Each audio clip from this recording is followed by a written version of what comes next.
Caros irmãos, queridas irmãs, na última quinta-feira completaram-se 40 dias da Páscoa. Aqui no Brasil, a solenidade da Ascensão é sempre transferida para o domingo seguinte, o 7º domingo da Páscoa. Hoje nós celebramos a entronização de Jesus como Rei do Universo. Ele toma posse do seu trono na Jerusalém Celeste. É o seu triunfo, é a sua vitória. Ele que foi elevado na cruz, foi elevado do túmulo, agora é elevado ao mais alto dos céus, para reinar, para dominar. Deus colocou tudo debaixo dos seus pés, diz São Paulo hoje na segunda leitura. E a oração coleta da missa de hoje nos lembra que a ascensão de Jesus já é nossa vitória, pois membros de seu corpo somos chamados na esperança a participar da sua glória. Então, a elevação de Cristo é também a nossa elevação. Nós caímos por causa do pecado, e então ele desceu no mistério da encarnação, e agora, ao subir, ele nos leva conosco, ele abre caminho para a nossa ascensão, para a nossa subida, para a nossa elevação. No mistério da encarnação, Deus se une a cada pessoa, a cada ser humano, porque Ele é o Filho Eterno, que é consubstancial ao Pai, mas Ele se torna consubstancial a nós também. Ou seja, Ele é da mesma natureza do Pai, e Ele é da mesma natureza que nós. Deus e homem verdadeiro. Conversando com Nicodemos, Jesus disse: ninguém subiu ao céu, a não ser aquele que desceu do céu. Então, aquele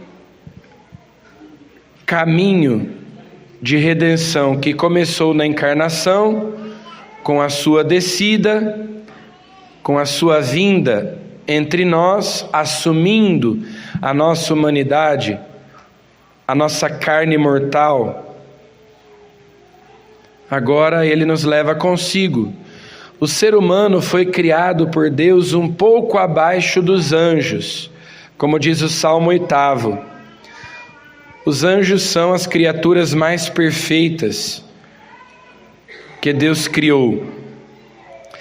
Porém, agora, com a ascensão de Jesus, a humanidade se senta à direita do Pai no céu.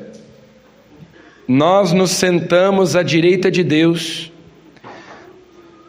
porque Ele leva consigo aquilo que Ele assumiu, que é a nossa humanidade. Ele é o Filho Eterno, Ele desceu do céu, e agora quando Ele volta para lá, Ele leva consigo a nossa humanidade. Assim que nós também estamos, de certo modo, sentados à direita de Deus. Nós participamos da glória de Deus, que é antecipada para nós nesse mundo pela graça. A graça é a antecipação da glória. A graça aperfeiçoa a natureza, e a glória vai aperfeiçoar a graça. Então, nós nos voltamos para o alto e nos lembramos de que Cristo, que é a cabeça da igreja, que é seu corpo, como diz São Paulo na segunda leitura de hoje, Ele está lá e, portanto, nós também temos que nos elevar, ascender, subir. O pecado nos prende à terra e a graça de Deus nos eleva, para que nós nos unamos a Deus no céu. Então a celebração da Ascensão nos lembra a nossa esperança, que é a glória de Deus. Agora, também Ele nos deixa uma tarefa, também Ele nos deixa uma missão para nós cumprirmos. E Ele nos promete que estará conosco todos os dias até o fim do mundo. De que modo? Por meio da igreja, que é o seu corpo. Os padres da igreja diziam: o que era visível em nosso Salvador passou para os seus mistérios, ou seja, passou para os seus sacramentos. Os sacramentos são forças que saem do corpo de Cristo. O corpo de Cristo é a igreja. A igreja é a continuidade na história do mistério da encarnação. É a igreja que dá visibilidade a Cristo. A igreja é a voz de Cristo. É por meio da igreja que Cristo fala, que Cristo age no mundo. Então é por isso que ele diz: eu estarei convosco todos os dias até o fim do mundo. Ou seja, ele não volta para o Pai, de modo que ele então se ausenta, se torna distante de nós. Mas é um novo modo de presença. Com a vinda do Espírito Santo em Pentecostes, começa o tempo da igreja. No Antigo Testamento era o tempo de Israel. No Novo Testamento, o tempo de Cristo. A partir da vinda do Espírito Santo é o tempo da igreja. E nós até no credo dizemos: eu creio na Santa Igreja Católica, porque a igreja é um mistério de fé. Mistério de comunhão entre Deus e os homens, mistério de comunhão dos homens uns com os outros. Deus, diziam os padres da igreja também, pensou em criar a igreja antes mesmo de pensar em criar o mundo, e só criou o mundo em vista de criar a igreja, porque a igreja é a humanidade que, congregada pelo Espírito Santo, em Cristo se torna a família de Deus. Por isso é que o mandato de Jesus, e é importante lembrar que é um mandato, não é um conselho, mas é uma ordem: ide, pregai o evangelho a toda criatura, fazei discípulos meus todos os povos, ensinai-os a observar tudo o que eu vos ordenei. Então Deus quer que todos os homens e mulheres, todos os seres humanos, a humanidade inteira, faça parte da sua família. A igreja não foi inventada por nós. A igreja não é uma iniciativa humana, é uma iniciativa divina. Por isso que o Papa Francisco, muitas vezes, durante o seu pontificado, tem dito: a igreja não é um clube, a igreja não é uma ONG, não é um partido político, não é um sindicato, não é uma agremiação de pessoas que se reúnem em torno de um interesse em comum. Não, porque a iniciativa é de Deus. A própria palavra igreja significa convocação. É uma assembleia formada por pessoas que foram chamadas, que foram escolhidas. Então, a iniciativa é de Deus. Assim como Cristo é verdadeiro Deus e verdadeiro homem, a igreja, que é o corpo de Cristo, ela é teândrica. Essa palavra se usa na teologia, que vem do grego, theos, Deus, andros, homem, ou seja, teândrica porque é uma realidade humana e divina. Diferente da Torre de Babel, que nós temos o relato lá no Gênesis, os homens construindo uma torre para chegarem ao céu. A igreja é diferente.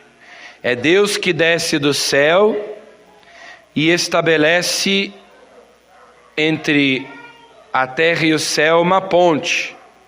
Mas porque Ele desceu do céu para depois nos levar para o céu.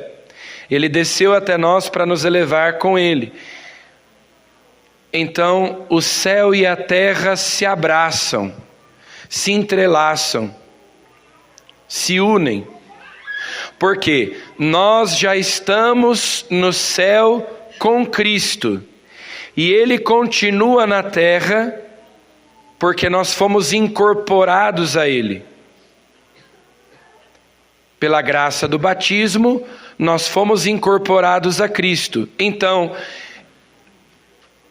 eu sou os olhos de Cristo, as mãos de Cristo, os pés de Cristo, a boca de Cristo, o coração de Cristo. Ele vive em nós, Ele habita em nós. Nós estamos com Ele no céu, Ele está conosco na terra. O céu e a terra se entrelaçam, se abraçam. E por isso Ele diz: todos os dias até o fim do mundo eu estarei convosco. Ele nunca abandonou a sua igreja um único dia. E Ele prometeu que as portas do inferno não prevalecerão contra ela. Então é assim que Ele continua presente, por meio da sua igreja, que somos nós. E nós temos essa missão de fazê-lo conhecido e amado.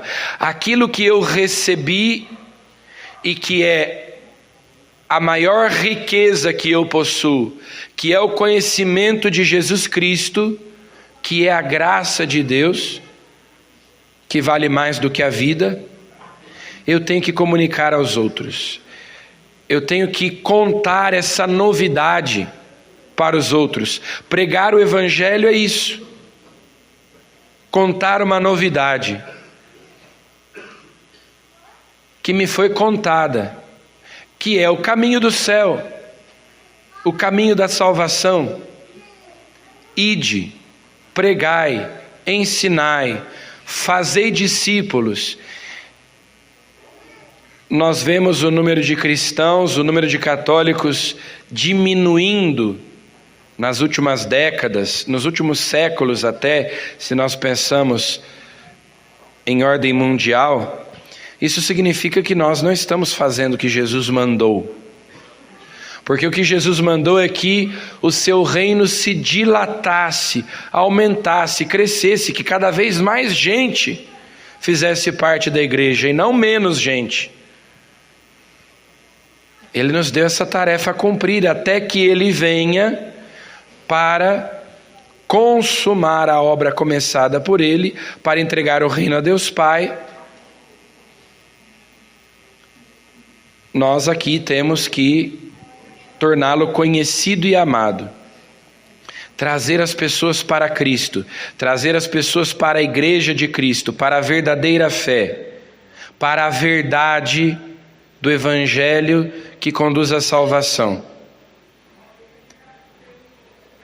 Ele disse lá na primeira leitura, antes da ascensão: virá sobre vós o Espírito Santo, a força do Espírito, dando coragem, né? A palavra aí é força, dínamos.